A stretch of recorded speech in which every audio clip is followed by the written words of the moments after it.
Hello guys, Om Sairam, जय Shri Krishna. First of all स्वातंत्र्य दिनाच्या सर्वांना हार्दिक हार्दिक शुभेच्छा. आणि त्यासोबत आज आहे कृष्ण जन्माष्टमी, तर त्याची तयारी करायला मी 5 वाजता उठली, दादरला गेली. ते फुलं वगैरे महाग भेटतात ना, मग थोडेसे पैसे वाचवायला आपण गेलो थोडं लांब.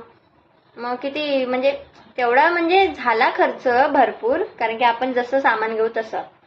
मग दादरला गेली, फुलं वगैरे घेतले, मम्मीला भाजी, म्हणजे आपल्याला पण भाजी तर सगळेच खातात, पण मम्मीला म्हटलं तर भाजीच लागते. आधी भाजी आणा तिथे गेल्यावर स्वस्त भेटतं असं.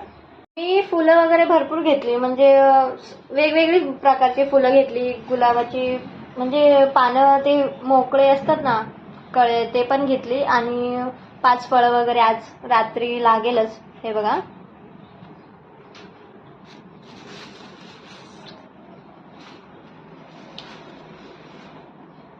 आज सध्या तर मी 2च मोरपीस घेतले, कारण की घरात भरपूर आहेत, पण आज तरी पण घेतले. बघा, गजरा वगैरे म्हणजे धतुरा घेतलं, खूप घेतलं. म्हणजे तयारी तर चालूच आहे, कालपासून झाली आहे.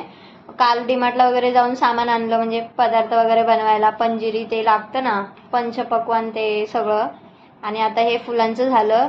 आता मग दुपारपासून तयारी तर चालूच आहे. तुमची झाली की नाही, म्हणजे तयारी अर्ध म्हणजे काहीतरी तयारी सुरू केलीच असेल ना? मी तर केली, तुम्ही केली का ते सांगा मला. आणि कृष्ण म्हणजे ते सजावट काय करणार, जर आयडिया असेल तर मला पण सांगा, आणि मीही सांगेल. मला कमेंटमध्ये सांगा, कारण की मी करणार आहे, माझ्या म्हणजे डोकं वापरणार आहे. काय आज खूप मजा येणार, खूप खूप खूप म्हणजे खूप हॅप्पी आहे मी. म्हणजे एवढं भारी तयारी केली आहे ना. माझी तयारी तर चालू झाली, तुमची झाली का ते परत मला सांगा.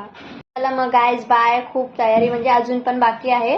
आता भेटू मग रात्री 12 वाजता कृष्णांच्या बर्थडेच्या टायमाला. चला मग मंडळी, बाय. आता भेटू आपण कृष्ण जन्माष्टमीला. हॅपी बर्थडे कृष्णा भाई. भेटूया, पण रात्री 12 वाजता बर्थडेच्या टायमाला, बरोबर पूजेच्या टायमाला. बर्थडे म्हणजे केक बिक नाही का कट करायचा, आपल्याला पूजा करायची. Okay, bye.